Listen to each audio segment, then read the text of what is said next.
आप भी जो है ना, जो मैं मंत्र बताऊंगा उसको बोल कर इशारे से किसी को नहीं बताओगे। रैदास ने कहा ना, अब कैसे छूटे नाम नाम रट लगी। किसकी लगी नाम रट? राम की लगी, कृष्ण की लगी, ये रोक लगी हुई थी गुरुओं के। अरे उसका मानसिक जप करना, समझे समझे। वो मंत्र बता दो, एक बीज मंत्र है वो। अब बरगद का पेड़ का बीज राई के दाने जितना होता है, किलोमीटर में फैलेगा, उसका होता है एक शब्द क्लीन शब्द, क्या आधा ला में मिला हुआ, बड़ी एक ही मात्रा और बिंदी, उसका उच्चारण होगा क्लिंग गा। गा की ध्वनि निकलेगी पीछे। आप अंग बोलो, यहां स्ट्रोक लगता है, अंग बोलो। कभी मनी मैंने बोल के देखो, अंग बोलो तो यहां स्ट्रोक लगता है। तो इसमें क्लिंग बार बार आया। अब वो लय नहीं बोलते क्लिंग एक में, तो हमारे ऋषियों ने इसको जपने का तरीका बताया, cling Krishna cling, cling Krishna cling. क्री लगनी चाहिए, क्रय नहीं क्री। एक ही मात्रा नहीं लगेगी तो राधा तत्व शामिल नहीं होगा, और राधा के बिना कृष्ण आधा। तो ये इसमें राधा और कृष्ण का मंत्र है। राधा तत्व है सांसारिक सुख दे दी, कृष्ण मोक्ष देगा।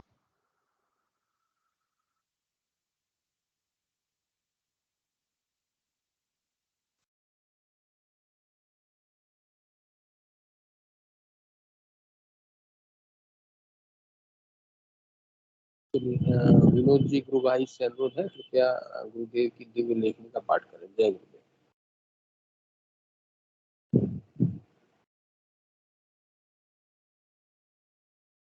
जय गुरुदेव जी, मैं स्क्रीन शेयर कर देता हूँ।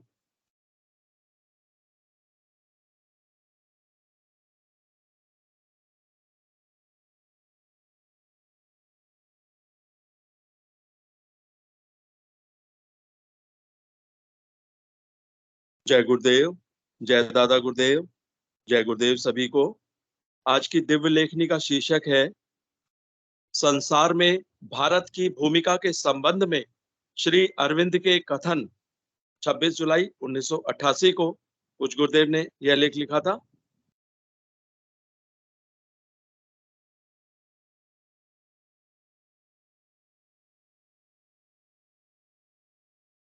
श्री अरविंद ने कहा था, क्रम विकास में अगला कदम जो मनुष्य को एक उच्चतर और विशालतर चेतना में उठा ले जाएगा और उन समस्याओं का हल करना प्रारंभ कर देगा जिन समस्याओं ने मनुष्य को तभी से हैरान और परेशान कर रखा है जब से उसने वैयक्तिक पूर्णता और पूर्ण समाज के विषय में सोचना विचारना शुरू किया था। यह अभी तक एक व्यक्तिगत आशा और विचार और आदर्श मात्र है जिसने भारत और पश्चिम में दोनों जगह दूरदर्शी विचारकों को वश में करना शुरू कर दिया है। इस मार्ग की कठिनाइयां प्रयास के किसी भी अन्य क्षेत्र की अपेक्षा बहुत अधिक जबरदस्त हैं, परंतु कठिनाइयां जीती जाने के लिए ही बनी थी, और यदि दिव्य परम इच्छा शक्ति का अस्तित्व है तो वे दूर होंगी ही। यहाँ भी यदि इस विकास को होना है तो चूंकि यह आत्मा और अंतर चेतना की अभिवृद्धि द्वारा ही होगा, इसका प्रारंभ भारतवर्ष ही कर सकता है। और यद्यपि इसका क्षेत्र सार्वभौम होगा, तथापि केंद्रीय आंदोलन भारत ही करेगा। महर्षि अरविंद।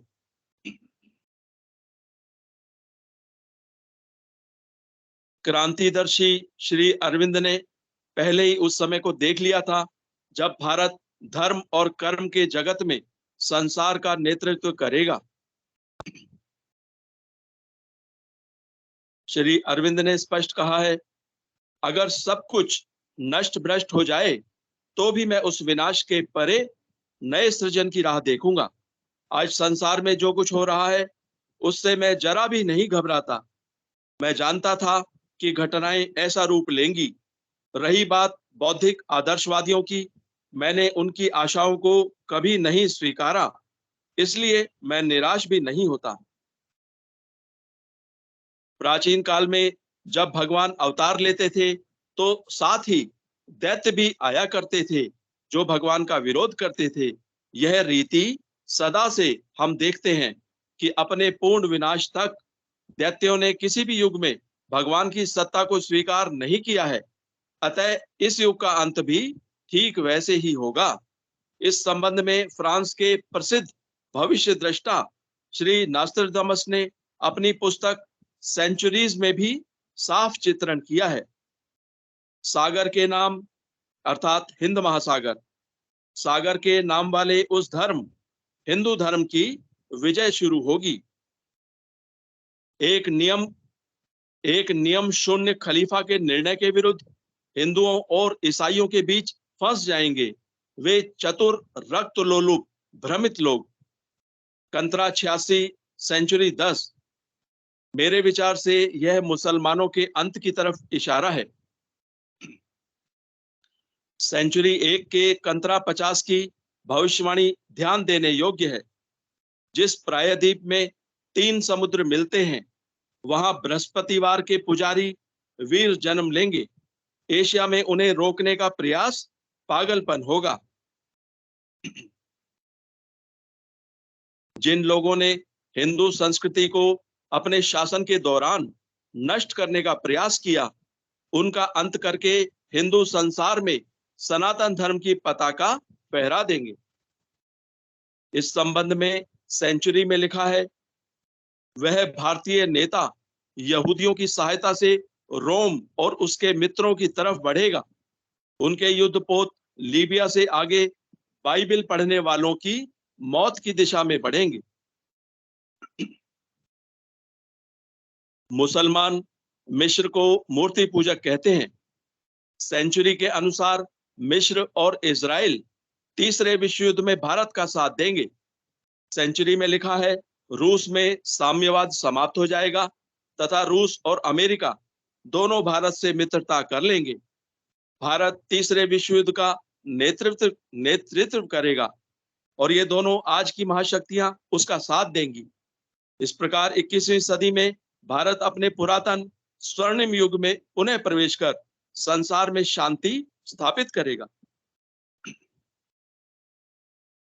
भारतीय नेता विजय दुर्ग से आगे बढ़ेंगे, एसेनिस के पार फ्रांस पहुंच जाएंगे, समुद्र, मेघ और बर्फ का राज्य जीत लेंगे तो सभी शत्रु उनके चरणों पर लौटेंगे। इस संबंध में संसार के कई संतों ने भविष्यवाणियां कर रखी हैं। ईसाई धर्म के जन्मदाता यीशु ने भी अपने अंतिम समय से कुछ दिन पहले भविष्यवाणी की थी, जिसका वर्णन बाइबल के द न्यू टेस्टामेंट में सेंट मार्क के 13 विसर्ग 1 से 13 विसर्ग 33 तक स्पष्ट तौर पर किया है।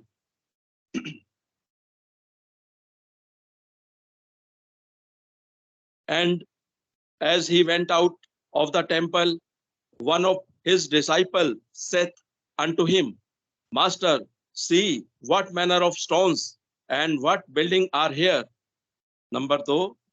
And Jesus answering said unto him, Seest thou these great buildings? There shall not be left one stone upon another that shall not be thrown down. And as he sat upon the Mount of Olives over against the temple, Peter and James and John and Andrew asked him privately, Tell us, when shall these things be? And what shall be the sign when all these things shall be fulfilled? Number 5. And Jesus answering them began to say, Take heed lest any man deceive you. Number 6. For many shall come in my name, saying, I am Christ, and shall deceive many. Number 7. And ye shall hear of wars and rumors of wars. See, that ye be not troubled, for all these things must come to pass, but the end is not yet.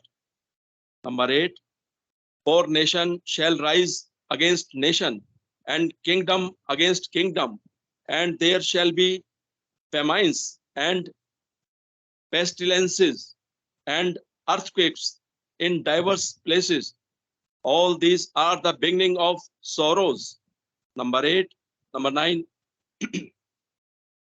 but take heed to yourselves, for they shall deliver you up to councils, and in the synagogues ye shall be beaten, and ye shall be brought before rulers and kings for my sake, for a testimony against them. Number 10, and the gospel must first be published among all nations. 11, but when they shall lead you and deliver you up, take to thought beforehand what ye shall speak, neither do ye premeditate, but whatsoever shall be given you in that hour, that speak ye, for it is not ye that speak, but the Holy Ghost. Number 12, now the brother shall betray the brother to death, and the father the son, and children shall rise up against their parents, and shall cause them to be put to death. Number 13, and ye shall be hated of all men for my name's sake, but he that shall endure unto the end, the same shall be saved. Number 14, but when ye shall see the abomination of desolation spoken of by Daniel the prophet, standing where it out not, let him that readeth understand. Then let them that be in Judea flee to the mountains. Number 15, and let him that is on the housetop not go down into the house, neither enter therein to take anything out of his house. Number 16, and let him that is in the field not turn back again for the take up his garment. Number 17, but woe to them that are with child, and to them that give suck in those days. Number 18, and pray yet, and pray ye that your flight be not in the winter. 19, for in those days shall be affliction, for in those days shall be affliction such as was not from the beginning of the creation, which God created unto this time, neither shall be. 20, and except that the Lord had shortened those days, no flesh should be saved, but for the elect's sake, whom he hath chosen, he hath shortened the days. 21, and then if any man shall say to you, lo, here is Christ, or lo, he is there, believe him not. 22, for false Christ and false prophets shall rise, and shall show signs and wonders to seduce, if it were possible, even the elect. 23, but take ye heed, behold, I have foretold you all things. 24, but in those days after that tribulation,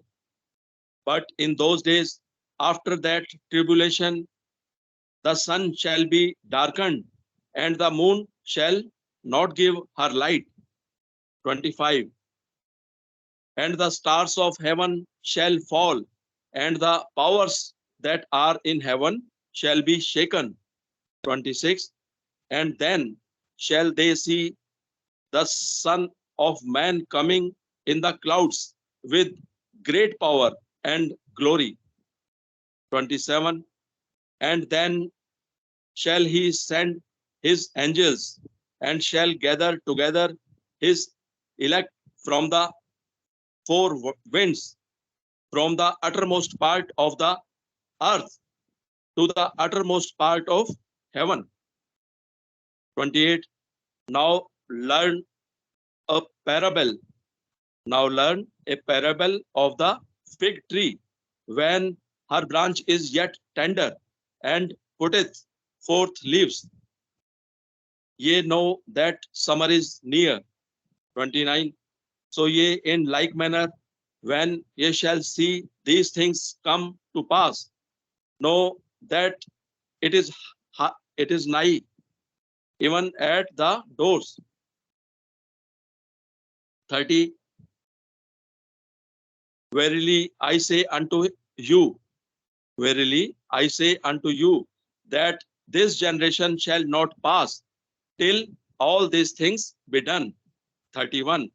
Heaven and earth shall pass away, but my words shall not pass away. 32. But of that day and that hour knoweth no man, no, not the angels which are in heaven, neither the Son, but the Father. 33. Take ye heed, watch and pray, for ye know not when the time is. इस संबंध में मेरी प्रत्यक्षानुभूतियों के अनुसार मैं इतना ही कह सकता हूं कि श्री अरविंद ने 24 नवंबर 1926 को श्री कृष्ण के पृथ्वी पर अवतरण की जो भविष्यवाणी की है वह पूर्ण सत्य है। भगवान के अवतरण का सीधा अर्थ तामसिक सत्ता का पूर्ण विनाश है। भगवान के अवतरण का सीधा अर्थ तामसिक सत्ता का पूर्ण विनाश है। गीता के 11वें अध्याय के 32वें श्लोक में भगवान ने जो कहा है तीसरे विश्व युद्ध में वही होगा। कालोस्मि लोकक्षय कृत प्रवर्धो लोकान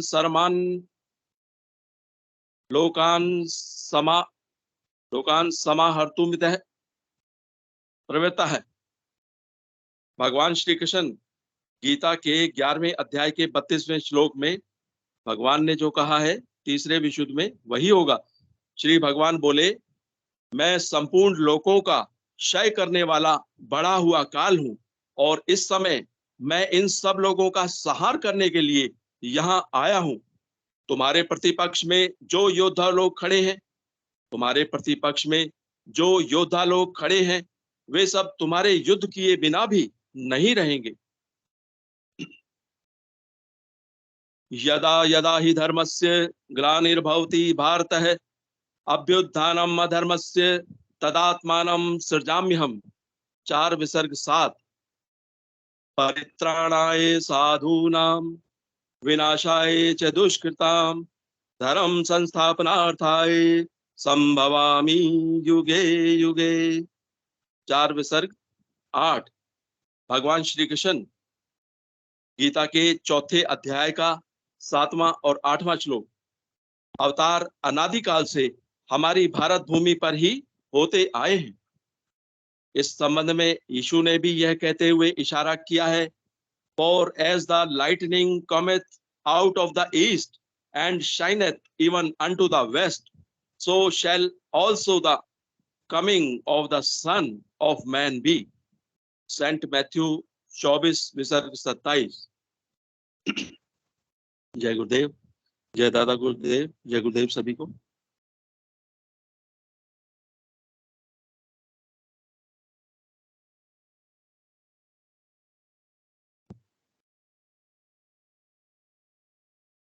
जय गुरुदेव, जय दादा गुरुदेव। गुरुदेव की कृपा है चलने वाले इस सामूहिक ध्यान और गुरु चर्चा के कार्यक्रम पर सभी गुरु भाइयों और गुरु बहनों का स्वागत है। जय गुरुदेव, मेरी आवाज आ रही है? जय गुरुदेव। जी हाँ, आ रही है। चलिए, कोई भी गुरु भाई और गुरु बहन अपनी बातें रखना चाहे तो कृपया हैंड रेज करें। जय गुरुदेव, जय दादा गुरुदेव।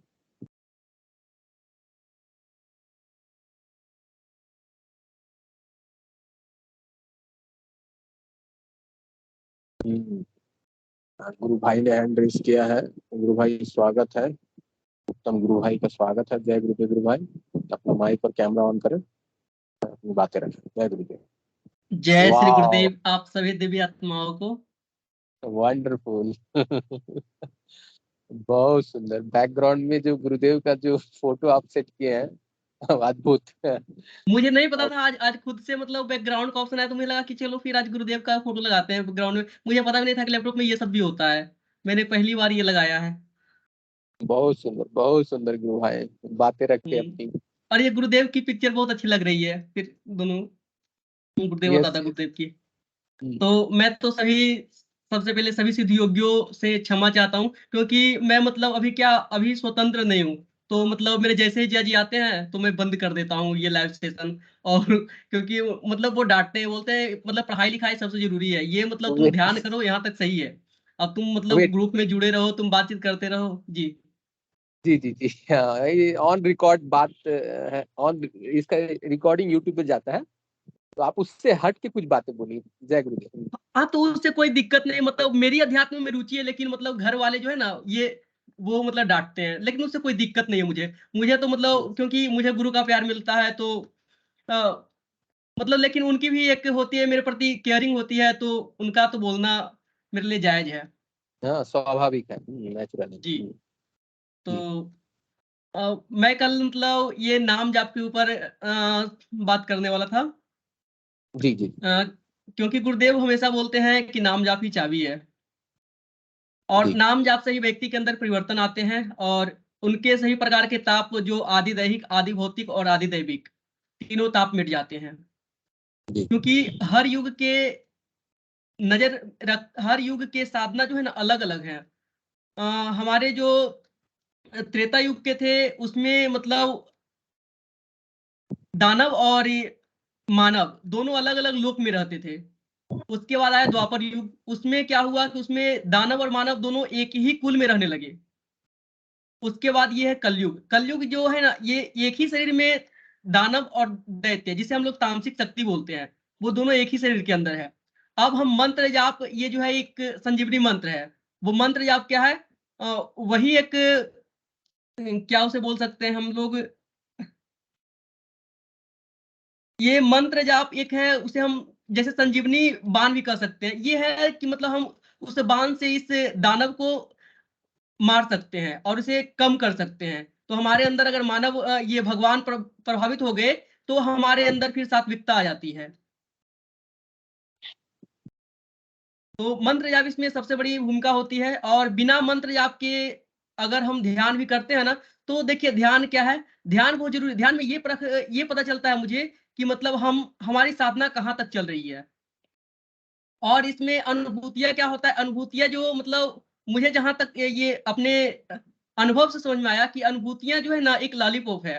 मतलब जो गुरुदेव मतलब क्या होते हैं, जैसे बहुत सारी चीजों के मतलब बिलीव नहीं होता, तो गुरुदेव के ये देते हैं कि लो लॉलीपॉप जैसा कि ये खाओ, देखो मतलब स्वाद आया तो फिर मतलब लगता है हाँ ये सही है, तो फिर लोग इसमें जुड़े हुए रहते हैं। और बाकी जिनकी बिलीव अच्छी होती है, तो अगर उनके साल भर 2 साल 5 साल 10 साल तक नहीं होती होती फिर भी वो जुड़े हुए रहते हैं।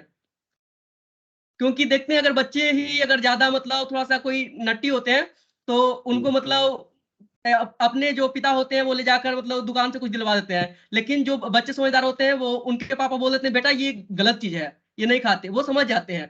तो उसी प्रकार से अनुभूतियां ये जो है ना ये लॉलीपॉप होती है। तो अनुभूतियां का इसमें कोई ज्यादा महत्व नहीं होता है। महत्व जो है ना, क्योंकि ये तो कैवल्य पाद का रास्ता है, इसमें हमें गुरुदेव बोलते हैं गोलोक धाम जाना है। और हम जिस तत्व से बने हैं उस तत्व में मिल करके हमारी जो अंश परमात्मा का है, हमारे जो अंश श्री कृष्ण का है, उसमें हमें विलीन होना है।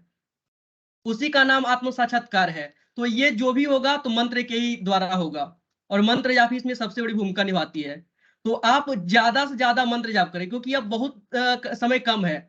अब तो कुछ समय बाद ऐसा होगा कि जैसे ही गुरुदेव के शिष्य जुड़ेंगे 1 सेकंड में उसे पूरी मतलब ब्रह्मांड का भ्रमण करवा सकते हैं गुरुदेव।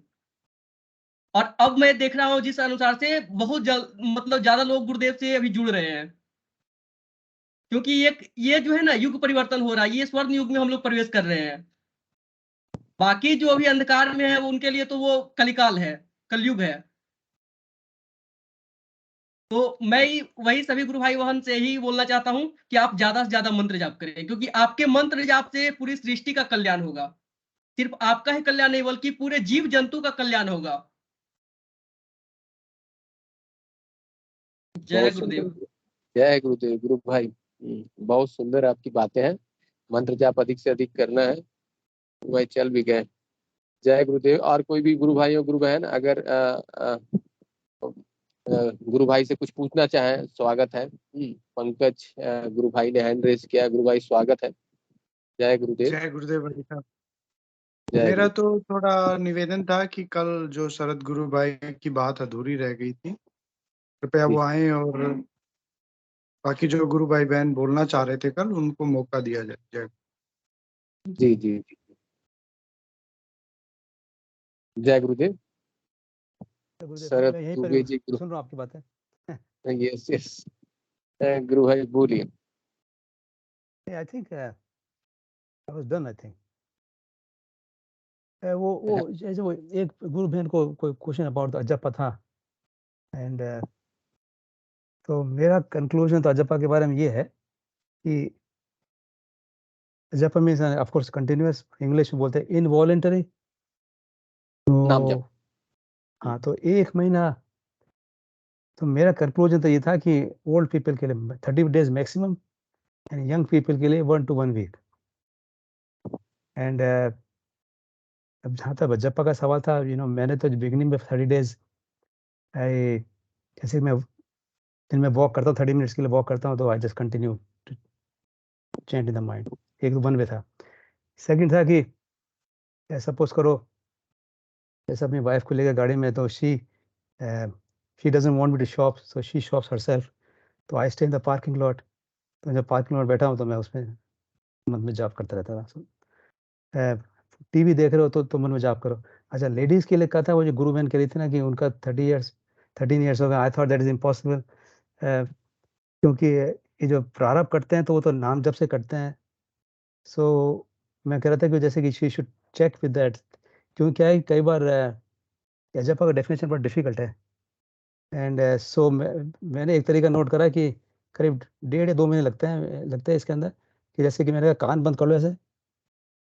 तो इंडिया में क्या है कि इंडिया के जो होम्स वगैरह हैं तो they are not so sealed, वहाँ नॉइज सिस्टम डिफरेंट है। यहाँ पर जो है हमिंग नॉइज होता है, रेफ्रिजरेटर का होता है और एयर कंडीशनिंग का होता है। So it is less audible, it's very silent.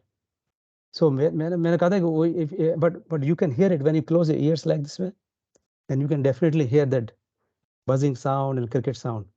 So if that's happened, then Rajappa is over. That's my conclusion. हाँ, ललिता गुनबहन कुछ कहना चाहते हैं? Yes yes. ललिता गुरु बहन जी का स्वागत है। गुरु बहन बोलिए, क्या बातें रखना चाहते हैं? ललिता जी गुरु बहन। जय गुरुदेव।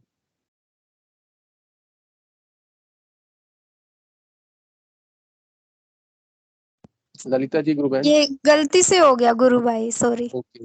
जय गुरुदेव। जय गुरुदेव।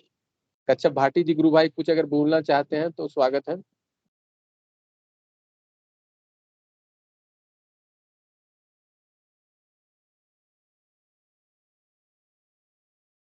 पंकज जी गुरु भाई भी कुछ बोलना चाहते हैं। गोपीनाथ बैरागी जय गुरु भाई गुरुदेव भी हैं। जय गुरुदेव। जय गुरुदेव। गुरु भाई बोलो।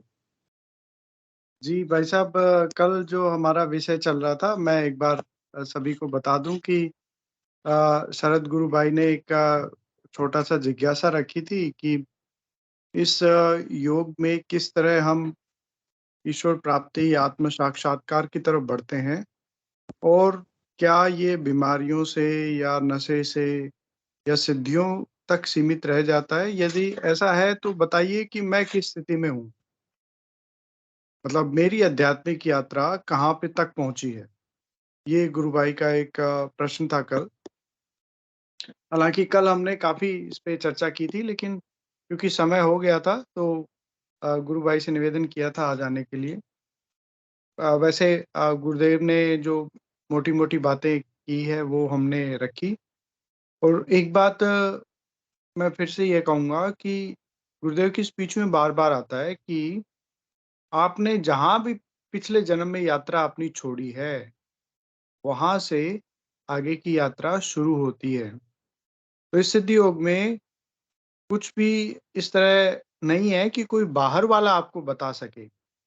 मतलब अभी जैसे मैंने कल उदाहरण भी दिया था, हमारे गुरु भाई से बात हुई थी मेरी, तो उनको सीधे जालंधर बंद लग रहा है।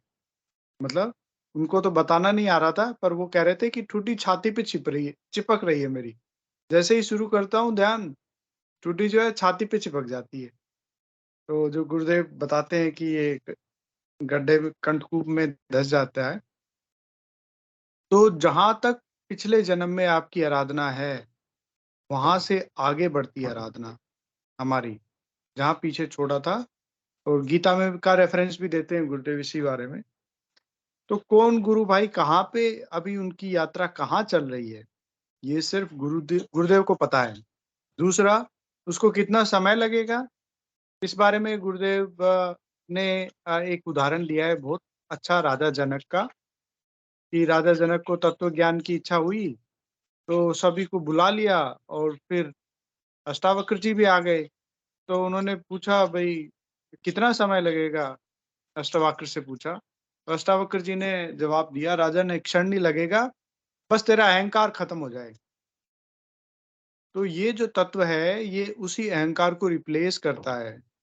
जो भी हमारा जो अहंकार का जो चीजें होती हैं, लेकिन वो हम बुद्धि के प्रयास से नहीं कर सकते। उसको अहंकार को खत्म बुद्धि के प्रयास से नहीं किया जा सकता। इसीलिए उसी की तो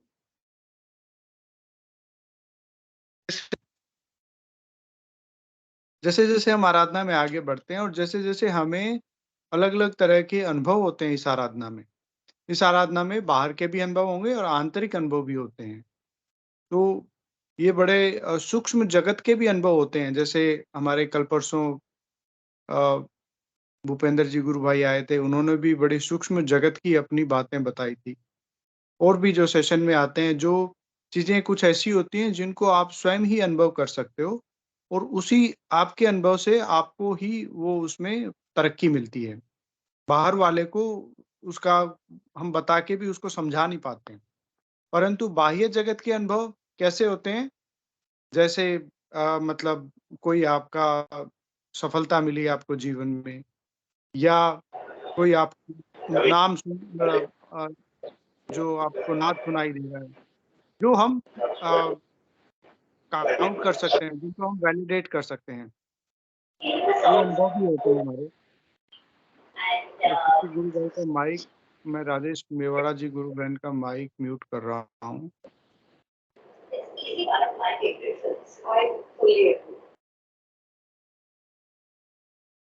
तो कहने का मतलब कि इस आराधना में बड़ी दिव्य आराधना है।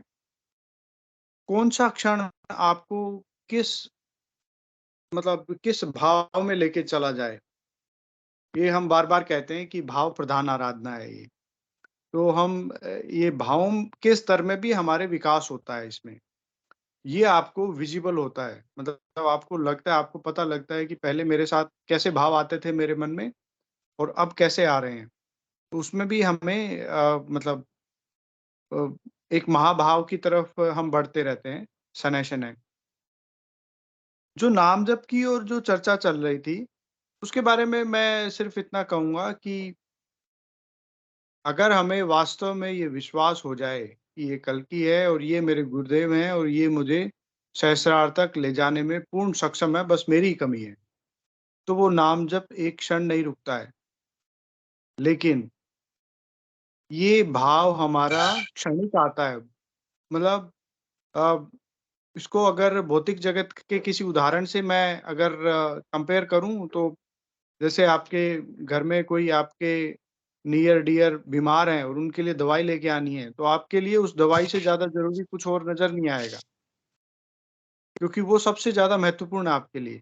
हम भूल जाते हैं कि गुरुदेव सक्षम है, समर्थ गुरु हैं और वो हमें उस तत्व तक मिला देंगे और बाकी चीजों में उलझे रह जाते हैं। गुरुदेव ने स्पष्ट कहा है कि बुद्धि का प्रयास सिर्फ नाम जप में करो, बाकी सब मुझ पे छोड़ दो। तुम छोड़ सोचो ही मत। बार बार गुरुदेव ने ये बात कही है कि नाम जप करो, मेरा यहाँ ध्यान करो। उसके आगे की ड्यूटी तुम्हारी है ही नहीं, तुम क्यों ले रहे हो जबरदस्ती ड्यूटी? क्यों बिना मतलब किसी तर्क संगत बातों में, किसी शास्त्रीय बातों में या किसी कॉन्सेप्ट को समझने में अपनी ऊर्जा लगा रहे हो? उस ऊर्जा से कोई लाभ नहीं मिलने वाला है। आज भी एक गुरु बहन से चर्चा चल रही थी इसी बारे में मेरी, तो मैं उनको यही बता रहा था कि इस आराधना में कुछ भी बाहर से नहीं आएगा आपके। मतलब उनका थोड़ा ये था कि मैं एक कल्पना में या मैं एक कोई संगीत सुन के या किसी गाने से सुन के मैं एक भाव में चली जाती हूँ और फिर मैं गुरुदेव से मतलब प्रार्थना करती हूँ, रोती रहती हूँ। क्या वो मेरा इस आराधना में सहायक होगा? तो मेरा वहाँ पे मतलब ये मेरा व्यक्तिगत अनुभव विचार मान सकते हैं। मैं वहाँ पे उनको ये बता रहा था कि देखिए, जो कुछ भी आपके साथ बाहरी चीज़ों के, बाहरी संसाधनों के आधार पे हो रहा है, गाने से आप रो रहे हो, भजन से आप रो रहे हो, भजन बंद, रोना बंद, गाना बंद, रोना बंद।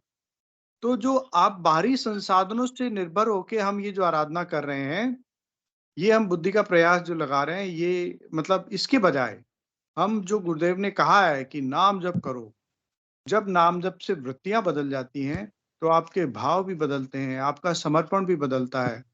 गुरुदेव ने मतलब गुरुदेव इसका ना बड़ा अच्छा तरीका बताया, मतलब ये वैज्ञानिक हमारा क्यों है दर्शन?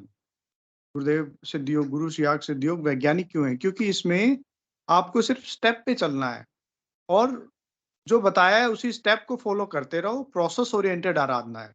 आपको डेफिनिटली रिजल्ट मिलेगा।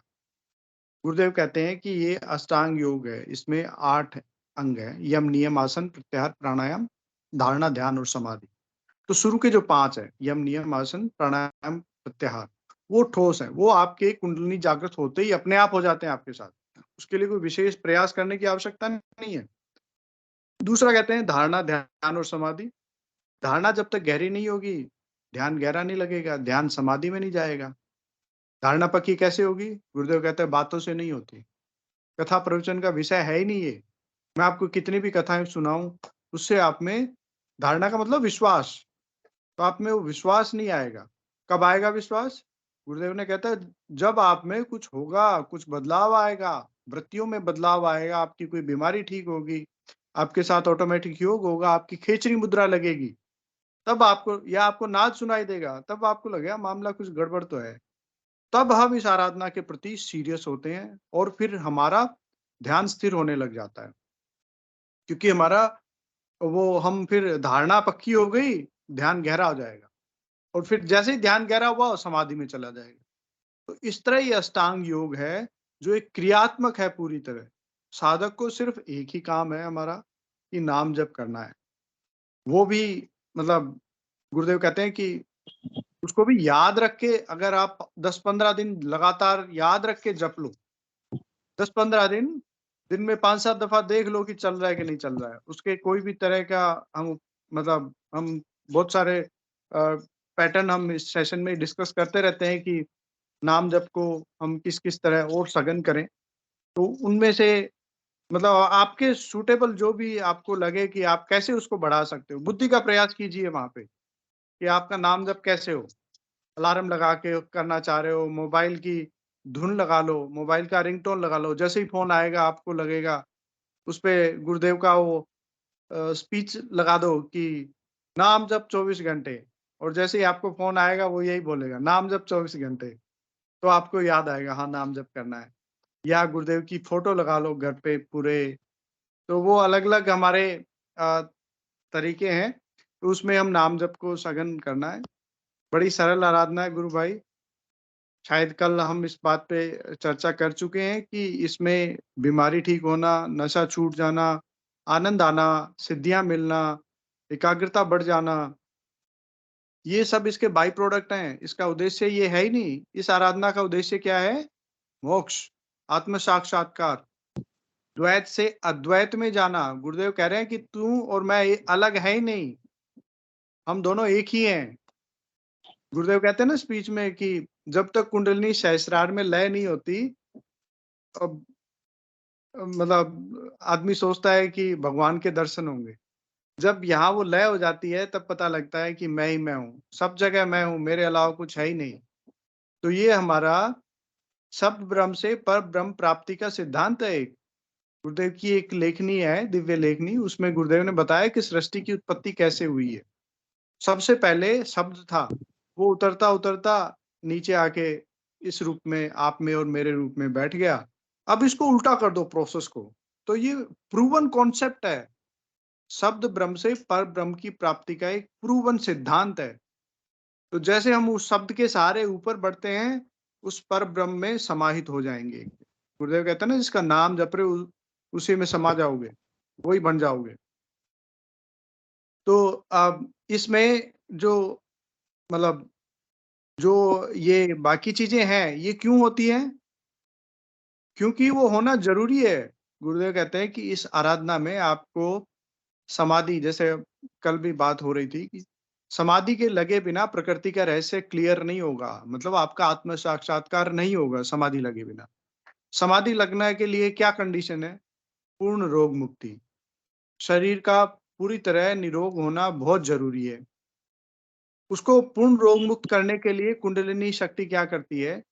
आपके 72,000 नाड़ियों का शोधन करती है और साथ ही साथ आपके शरीर में किसी भी तरह की बीमारी है उसको भी दूर करती है। अगर ये बात सत्य है कि कुंडलिनी को वो बीमारियां ठीक करनी है, तो गुरुदेव कहते हैं कि वो जगत जननी है, जिसको हम राधा सीता पार्वती कहते हैं। तो उसके आगे कोई बीमारी असाध्य रहेगी क्या? मतलब कोई भी बीमारी उसके सामने इनक्योरेबल हो ही नहीं सकती। और वो क्यों कर रही है? क्योंकि उसको उठ के यहाँ पे लय होना है। शाम बहुत आधा है, ये शाम है, इससे मिलना उसका बहुत जरूरी है। मतलब ये सिर्फ आपकी ही नीड नहीं है, उसकी भी नीड है। तो इसलिए वो योग करवा के उन बीमारियों को और आपको बढ़ाएगी। लेकिन उसको फ्यूल क्या चाहिए? नाम जप और गुरु में समर्पण। उस कुंडलिनी जो मातृ शक्ति है हमारी, जो माँ है हमारी, गुरुदेव कहते हैं कि माँ अपने बेटे का बुरा कभी नहीं चाहेगी। तो वो जो करवा रही है, कई बार साधक को ऐसा लगता है कि परेशानी होती है, मतलब योग में कोई विशेष योग होता है उनके, तो कई बार योग ध्यान से उठते हैं तो थोड़ा अनुभव उनका बहुत अच्छा नहीं रहता है। गुरुदेव कहते हैं कि वो कुंडलिनी शक्ति है, वो आपका जो करवा रही है वो बिल्कुल अच्छे के लिए करवाती है। चलिए, मैंने काफी समय ले लिया आज। सभी को जय गुरुदेव। जय गुरुदेव। गोपीनाथ गुरु भाई जी ने हैंड रेज करा है। गोपीनाथ बैरागी गुरु भाई का स्वागत है। जय गुरुदेव गुरु भाई। जय गुरुदेव। गोपीनाथ बैरागी, मैं वेस्ट बंगाल से बोल रहा हूँ, कोलकाता से। यस गुरु भाई, जय गुरुदेव। हम लोग मैं भी वेस्ट बंगाल से हूँ। हो सके तो कैमरा ऑन कर पाएंगे गुरु भाई? जय गुरुदेव। एक्चुअली कैमरा हम गुरुदेव का फोटो दिखा पाएंगे, मैं खुद मतलब नहा के बैठा हूँ ना, इसलिए। Okay, no issues. हाँ, आप सेशन कंप्लीट होने के बाद आप अपना कांटेक्ट नंबर दीजिएगा। हम लोग का गुरु सियाग का वेस्ट बंगाल की एक ग्रुप है, उसमें आपको ज्वाइन कर लेंगे। हाँ, सेशन रिकॉर्डिंग सेव होने के बाद। गुरु भाई बोलिए। जय गुरुदेव। गुरु भाई, वो पहले वो जो छोटा गुरु भाई आए थे, यंग गुरु भाई, वो कुछ बोल रहे थे। Yes. तो उसका फैमिली मतलब ऑब्जेक्शन दे रहा है, मतलब पढ़ाई में ज्यादा ध्यान देने के लिए। तो इसके विषय में मैं एक बात बताना चाहता हूँ, जो मेरा पर्सनल एक्सपीरियंस है गुरु भाई। ये है, गुरुदेव मेरे जीवन में आने से पहले मैं बहुत ब्रिलियंट था और मैं बहुत कोशिश करता लाइफ में आगे बढ़ने के लिए। तो मेरे से ज्यादा कुछ हो नहीं पाया, ठीक है, कुछ ज्यादा कुछ हासिल नहीं हो पाया, मतलब एक स्ट्रगल ही रहा। उसके बाद गुरुदेव आया लाइफ में, मैं ज्यादा मेहनत मैं नाम जप में ही करता हूँ, ठीक है, नाम जप में ही करता हूँ। और मैं जिस दिन मतलब एग्जाम देने गया था, सुबह उठ के मैं पढ़ाई भी नहीं किया था और नाम जप ही किया था। तो उसमें मेरा मतलब सक्सेस आया। ठीक है, एक बात है। और दूसरी बात है, जो हमारा इतिहास में पढ़ते हैं हम, सम्राट अशोक, वो अपने जो सबसे प्यारा जो उसका संतान था महेंद्र, और उसका जो सबसे प्यारा जो मतलब लड़की थी, उनको प्रचारक बनाए थे। वो श्रीलंका में भेजे थे प्रचार के लिए, भगवान बुद्ध का वाणी प्रचार करने के लिए। तो ऐसे मतलब पेरेंट्स को समझा सकते हैं। ठीक है, एक बस यही बताना चाहिए। बहुत सुंदर गुरु भाई, बहुत जय सुंदर। गुरुदेव। जय गुरुदेव। पूरा फोकस हम लोगों को मंत्र जाप में करना है अधिक से अधिक। अब गुरुदेव फिर संभाल लेंगे, एग्जाम में पास करवाना या नौकरी दिलवाना सब गुरुदेव देख लेते हैं, प्रोवाइडेड आपका मंत्र जाप अधिक हो। उत्तम जी गुरु भाई का स्वागत है, कुछ बोलना चाह रहे हैं गुरु भाई, स्वागत है। जय गुरुदेव, बोलिए गुरु भाई। जी जय गुरुदेव। ये बातें हम समझ सकते हैं कि मतलब ये मुझे पढ़ाई से ज्यादा मंत्र जाप जरूरी है, लेकिन ये घर वाले नहीं समझेंगे ना। उनको लगता है कि नहीं मतलब इसमें इसका टाइम पास हो रहा है। ये चीज मुझे पता है कि हम इसमें दे रहे हैं, मतलब इससे 100 गुना ज्यादा हम पा रहे हैं, लेकिन घर वाले को नहीं पता इसके बारे में, क्योंकि ये तो गूंगे का गुड़ है, ये जो खाता है वही इसके स्वाद बता सकता है। मैं उनको बोलता हूँ खाने के लिए, वो खाने ही नहीं चाहते। जय गुरुदेव। आगे गुरु भाई, मैं बिना परमिशन का फिर एक बात बता रहा हूँ, आज सबके लिए बता रहा हूँ ये। यस यस, बोलिए। मतलब एक, मैं दिल्ली में एक दिन मैं जब से जुड़ा था दिल्ली में, हमारा जो ध्यान केंद्र है, संडे को हम शाम को जाते थे उधर। मैं कभी मिस नहीं दिया, मैं जितना साल दिल्ली में रहा कोई संडे मैं मिस नहीं दिया। तो एक बार मैं उधर बैठ के, मतलब मैं अकेला ही था, कोई नहीं था। मैं शाम को गया और मंदिर खोल के बैठा, और फिर एक गुरु बहन और एक गुरु भाई आया, मतलब वो दोनों हस्बैंड वाइफ थे। तो जी। आके गुरु बहन क्या बोली, एक गुरु बहन शायद प्रेजेंट भी है इधर, मैं उसका नाम नहीं बता रहा हूँ, चाहे तो वो खुद बताएंगी। ठीक है, वो बोली जी गुरु भाई, मेरा केबी स्कूल में मैं टीचर में सिलेक्शन हो गया मेरा। तो मैं बोला कैसे हुआ दीदी? बोला ऐसे मैं पढ़ाई किया फिर एग्जाम दिया। मैं बोला आपका मतलब उसका जो कंडीशन पूछा, तो मेरे को पता चला उसका मतलब एक लड़का है, एक लड़की है, हस्बैंड के साथ ही रहते हैं, मतलब मतलब वो हाउस वाइफ है, पढ़ाई के साथ ज्यादा अटैचमेंट नहीं है, और घर का सारे काम उनको करना पड़ता है। तो मतलब एक एक स्टूडेंट जो अभी अभी ग्रेजुएशन किया हुआ है और जी जान लगा के तैयारी कर रही है, और एक लेडीज है जो सारे घर का काम देखती है और पढ़ाई किया, कम से कम 10 साल पहले पढ़ाई छोड़ चुकी है। तो दोनों में जो है कैपेसिटी का बहुत अंतर होता है, बहुत ज्यादा अंतर होता है। लेकिन वो जो गुरु है, वो सबको पीछे छोड़ के टॉप 10 में रैंक की थी। बहुत ठीक सुंदर, है, अद्भुत। तो चलिए। बात यही मैं सबको मैं यही बताना चाहता हूँ, आप मतलब खुद के ऊपर ज्यादा भरोसा रखिए, खुद से ज्यादा। ठीक है, खुद से ज्यादा खुद के ऊपर भरोसा रखिए, और वो तो टाइम बता देगा कौन कितना हासिल करता है। लेकिन मैं पर्सनल एक्सपीरियंस से देख रहा हूँ, जब मैं मतलब मेरा लाइफ में गुरुदेव नहीं था, मैं जी जान लगाता था, बहुत मेहनत करता था, सब कुछ छोड़ के बहुत सिंसियरली मेहनत करता था, लेकिन हाथ में कुछ नहीं आया था। अभी कुछ नहीं कुछ मेहनत ही नहीं करता हूँ, खाली गुरुदेव के ऊपर छोड़ के नाम ही करते रहता हूँ। तो जो मैं कभी सोचा भी नहीं था वो मेरे को हासिल हुई। मतलब ये बोलना नहीं चाहिए, लेकिन जो अगर कोई मटेरियलिस्टिक आंखों से देखेगा, मटेरियलिस्टिक नजरिया से, तो वो समझ पाएगा। मतलब आज जो मेरे पास जो कुछ है गुरुदेव की कृपा से ही है। जय गुरुदेव। जय गुरुदेव, जय गुरुदेव। बहुत सुंदर। हम लोग धन्य हो जाते हैं जब ऐसा कोई गुरु भाई बोलता है कि मैंने आज जो भी मेरे पास है केवल और केवल गुरुदेव की कृपा से है। इस सच्चाई को मैंने जीवन में महसूस करना और सबके सामने बोलना बहुत अद्भुत बात है। जय गुरुदेव। और कोई भी गुरु भाई और गुरु बहन अगर अपनी बातें रखना चाहे तो काइंडली हैंड रेज करें। जय गुरुदेव।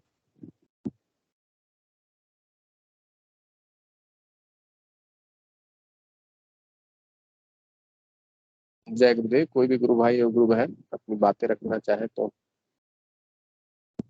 हैंड रेज करें।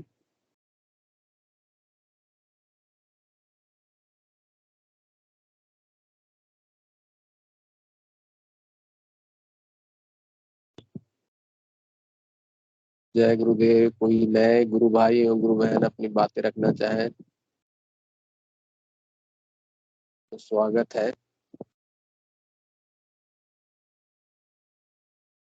हाँ, दिलीप सिंह राजपूत गुरु भाई ने हैंड रेज किया। गुरु भाई स्वागत है। जय गुरुदेव।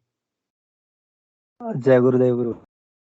जय गुरुदेव गुरु भाई, बोलिए।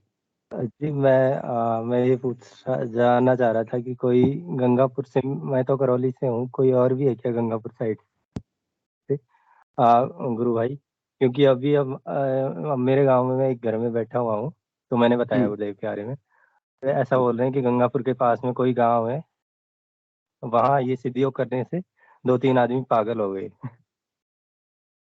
सिद्ध योग करने से पागल हो गए? हाँ जी, पागल हो गए उनको, फिर उनको छोड़नी पड़ी आराधना। सही है, ऐसी बात मैं नहीं है। समझाने का प्रयास कर रहा हूँ लेकिन यस, एक्चुअली बाहर से जो देखते हैं, जिसको मैंने अध्यात्म का ज्ञान नहीं रहता है, कुंडली शक्ति जिस तरह से योग करवाती है, उसको बाहर से देखने से एक थोड़ा सा वियर्ड लगता है, थोड़ा सा माने आशंकित कर देता है। लेकिन जो अध्यात्म को जानते हैं, इससे दिव्य कोई बात नहीं हो सकती कि कुंडली शक्ति की जागृत होकर ऑटोमेटिक योग करवाती है। जय गुरुदेव। कोई भी गुरु भाई गुरु बहन अगर गंगापुर से है तो हैंड रेज कर सकते हैं सेशन में। हाँ, सुनीता गुरु, जय गुरुदेव। जय गुरुदेव। उनको बताओ तो। क्रांति जी। हाँ दिलीप सिंह जी, मैं 2 नंबर है मेरे पास वहाँ के, मैं आपको भेज गंगापुर सिटी के। ओके। सुनीता गुप्ता के जी गुरु भाई। हाँ गुरु भाई, जय गुरुदेव। सुनीता जी गुरु बहन स्वागत है। हाँ चलो। जय गुरुदेव सभी को। जय हाँ जय गुरुदेव। जय गुरुदेव। गुरु भाई, ये जो भ्रांति लोगों के अंदर है, मैं खुद भी गंगापुर सिटी की से ही हूँ, और ऐसी कोई बात नहीं है। सिद्ध योग में अभी जो बताया था विक्की भाई साहब ने, कि बाहर से जब लोग कोई अननोन व्यक्ति देखता है इस चीज को, तो जब योगिक क्रियाएं किसी की बहुत तेज गति से होती हैं, तो उन्हें ऐसा लगता होगा कि ये लोग पागल हो गए हैं। ऐसे तो हमें भी लोग कह देते हैं। कई लोग शुरू में जब हम ध्यान करते थे तो बहुत से लोग कहते थे कि तुम गुरु चर्चा अधिकतर किया करते थे। कई लोग क्या इंटेंशन बस भी कह देते हैं, अरे वो पागल हो गए, वो तो पागल है। तो ऐसा आप इन चीजों को दिल पर मत लगाइए। कोई बात नहीं, अगर वो नहीं सुनना चाहते तो आप अपना मार्ग चेंज करिए, आगे बढ़िए। क्या हुआ, अगर 4 लोग नहीं सुनेंगे तो क्या फर्क पड़ेगा? जिनको गुरुदेव को शरण में लेना है वो तो आ ही जाएंगे। तो ये है कि ऐसा कुछ नहीं है गुरु भाई, गंगापुर सिटी से ही हूँ मैं, और वहाँ आश्रम भी है गुरुदेव का, और ऐसी कोई बात नहीं है। आज तक कोई ऐसा केस नहीं आया कि वहाँ पागल हो गए लोग, ऐसा कुछ नहीं है। और आप ज्यादा किसी को फोर्स नहीं करें। मैं तो मेरे परिवार में ही फोर्स नहीं करती किसी को। पहले शुरू में फोर्स करती थी जब जुड़ी थी, लेकिन अब गुरुदेव ने अंदर से समझा दिया है, ऐसा कुछ नहीं है। जिसके प्रारब्ध में है ये वही जुड़ेगा, और जिसको शरण में लेंगे दाता वही शरण में आएगा। तो आप प्लीज घबराए नहीं और लोगों की बातों की इतनी परवाह ना करें। जय गुरुदेव। जय जय श्री गुरुदेव। ममता जी गुरु बहन ने हैंड रेस किया। गुरु बहन स्वागत है। जय गुरुदेव। जय जय गुरुदेव। मैंने एक गुरुदेव जी की स्पीच में सुना था कि अगर गुरुदेव का आदेश लेकर, उनकी स्वीकृति लेकर अगर आप नाम जप करोगे और इस रास्ते पर चलोगे तो आपको कुछ नहीं होगा। और अगर आप सिर्फ वीडियो देख के, यूट्यूब देख के या कहीं से भी कुछ भी सुन के अगर आप कुंडलिनी जागृत करोगे तो आप पागल हो सकते हो। तो अगर जैसे मान लो जी, आपने मेरा हाथ पकड़ा है, किसी भी गुरु का अगर हाथ पकड़ के अगर आप चलते हो तो आपको एक ओरा बनेगा आपके आसपास, और वो आपको कुछ भी नहीं होने देगा, तो भटकने नहीं देगा। क्योंकि जब आप इस जर्नी पे चलते हो तो गुरुदेव ने अपनी स्पीच में कहा था कि तामसिक शक्तियां बहुत मंडराती रहती हैं जो आपको भटकाएंगी और आप से मुक्ति के लिए वो कोशिश करेंगी, आपको पागल भी बना सकती हैं। तो गुरुदेव की स्पीच में ही मैंने ये वाली बात सुनी थी कि गुरुदेव का हाथ नहीं छोड़ना है, उन पर पूरा विश्वास करना है, उन पर पूरा भरोसा करना है, तो गुरुदेव आपको पागल नहीं होने देंगे। बट अगर आपने इधर उधर से सुनकर ही कुंडलिनी जागरण के लिए अगर आपने प्रयास किए तो उसमें वो पागल हो सकते हैं। तो बस मैं इतना ही कहना चाहती थी कि हमें सिर्फ गुरुदेव पर ही विश्वास करना है, और जैसा वो चाहेंगे वैसा होगा। प्रारब्ध की बात जैसे भी बहन ने कही, प्रारब्ध तो है ही। तो और जर्नी जहाँ से शुरू होती है वो वाली बात भी मैं भी सुन रही थी सत्संग में कि हमारी पिछली जर्नी जहाँ से शुरू होती है इस जन्म में वही जर्नी उससे आगे बढ़ जाएगी और अगले जन्म में भी ये जर्नी उससे आगे कंटिन्यू रहेगी। तो इसलिए हमें ये नहीं सोचना कि उसको तो इतना हो गया है मेरा क्यों नहीं होता है, उसके साथ तो ऐसा हो गया है, इतने महीने में ऐसा हो गया है, मेरा तो नहीं हुआ। तो ये बातें हमें सोचनी ही नहीं है। जय गुरुदेव। जय गुरुदेव। बहुत सुंदर गुरु बहन ने समझा दिया है। रंगलाल जी गुरु भाई भी हैंड रेज किए हैं। गुरु भाई स्वागत है। जय गुरुदेव भाई साहब। जय गुरुदेव मैं गुरु भाई। दिलीप भाई साहब को छोटी सी बात बोलना चाहूंगा यहाँ पे। बेसिकली सिद्धि योग के अंदर जो कुंडलिनी शक्ति का कॉन्सेप्ट गुरुदेव भगवान ने बताया है वो यदि किसी समर्थ गुरु के कंट्रोल में होता है, यदि गुरुदेव की वो बायोग्राफी को पढ़े तो गुरुदेव स्वयं साक्षात श्री कृष्ण हैं और स्वयं साक्षात गायत्री की सिद्धि है उनको। और गुरुदेव ने समझाया है कि दोनों सिद्धियां होने की वजह से मेरी फोटो मात्र और मेरे मंत्र से ही वो कुंडलिनी शक्ति जागृत होती है। तो गुरु भाई मेरा ये बोलना था कि जो बेसिक कॉन्सेप्ट है उसमें इस कॉन्सेप्ट में कुंडलिनी शक्ति में ये सत्य है कि पहले ऐसा कभी नहीं हुआ इतनी सरलता से। जो गुरुदेव और जो गुरुदेव के जो नाथ संप्रदाय के गोरक्षनाथ जी हैं, मच्छिंद्र नाथ जी हैं, बाबा गंगाई नाथ जी हैं, भगवान शिव है, ये एक नाथ परंपरा चली हुई आ रही है। तो इसका जो सरलतम पार्ट है वो केवल और केवल गुरुदेव के माध्यम से हुआ है।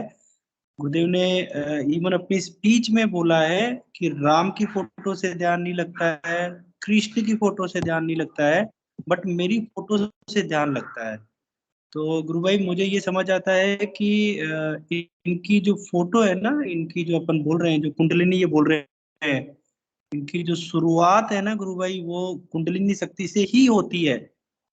हम यदि कथा प्रवचन ये सब चीजें सुनते हैं, ये सब लोग जो करते हैं उनकी उनकी उनमें और गुरुदेव में जो मेजर डिफरेंस है वो यहीं से है कि वो डे वन से प्रैक्टिकल करवाते हैं गुरुदेव। आप बताएं कि जिसके पास पावर होती है वही ऐसे सेंटेंस बोल सकता है, मैं कल की हूँ, कल की हूँ। आप समझिए इस बात को। शायद हम लोग गुरुदेव के अलावा जानते ही नहीं है कि कल के अवतार का ओरिजिनल रूप क्या है। और उस जगत जननी जिसे हम कुंडलिनी शक्ति बोल रहे हैं वो माँ शक्ति जो इस संसार को बनाती है, हमें बनाती है, इस संसार की जितनी भी ब्यूटी है, अच्छाई बुराई सब कुछ वो माँ बनाती है, उसको गवर्न कर रहे हैं अपने गुरुदेव। इसको थोड़ा अपन मानवीय बुद्धि से समझने की कोशिश कर रहे हैं कि केवल माँ का कितना बड़ा ओहदा होता है तो उस जगत जननी कुंडलिनी का कितना बड़ा ओहदा होगा, और उस ओहदे के भी ऊपर उसको गवर्न करने वाले का कितना बड़ा ओहदा होगा, वो हमारे गुरुदेव हैं। तो गुरु भाई ज्यादा बात तो हम नहीं करते हैं इसके अंदर, बट हम यही बोलना चाह रहे हैं आपको गुरु भाई कि आप गुरुदेव की कोर जो हिस्ट्री है ना, फिलोसफी है ना, उस पे आप फोकस करें गुरु भाई। और रहा इंडिविजुअल पब्लिक की हमारा उस पे कोई ना चलता है ना कोई समझ सकता है, बट हाँ उनकी थ्योरी को अपने ऊपर हेवी नहीं होने दे भाई साहब। आपके पास तो परमपिता परमेश्वर कल की भगवान साक्षी, हमने कोई बोलता है ना कि आपने भगवान को देखा है, बिल्कुल भाई साहब हमने भगवान को देखा है। मतलब ये बताइए कौन कौन कॉन्फिडेंस के साथ बोल सकता है कि हमने भगवान को देखा। हम बोलते हैं सारे गुरु भाई कि यस, आप कैसे प्रमाण करना चाहोगे इसको हम करके देंगे, आप आइए। बट पॉजिटिव माइंड के साथ तो हम कर सकते हैं, बट नेगेटिव माइंड के साथ तो शायद हमारे पास कोई ऑल्टरनेट या सॉल्यूशन नहीं है। जय गुरुदेव भाई साहब। जय गुरुदेव। जय गुरुदेव। आज हम लोग गदगद हो गए रंगलाल जी गुरु भाई की बातें सुनकर। बहुत सुंदर। संजीव जी गुरु भाई ने हैंड रेस किया है, उनको बुला लेते हैं, फिर उसके बाद सेशन को गुरुदेव के चरणों में समर्पित। संजीव भाटी जी गुरु भाई। जय गुरुदेव। जय गुरुदेव गुरु भाई। जय गुरुदेव। सुंदर बताया रंगलाल जी गुरु भाई ने।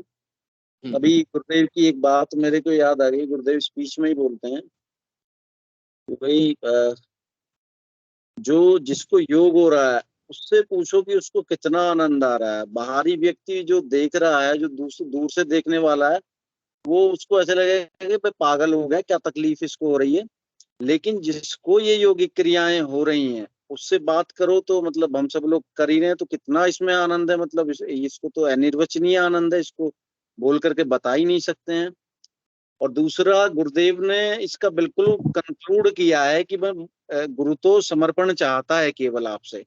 और गुरुदेव भगवान कृष्ण का वो बार बार मैं बोलता हूँ ये बात, गुरुदेव बोलते हैं कि भाई जैसे वही सेंटेंस गुरुदेव, वही श्लोक गुरुदेव बोलते हैं जो अर्जुन को लास्ट में उन्होंने बोला था। अर्जुन ने पूछा था भगवान कृष्ण ने कि मतलब इसको अब प्राइवेट में, प्राइवेट बात क्या है, तो भगवान श्री कृष्ण ने बोला था कि भाई अब देख सारी चीजों में मैं गुह्यायतम गुह्यायतम अति गुह्यायतम बात बताता हूँ, प्राइवेट में प्राइवेट बात बताता हूँ।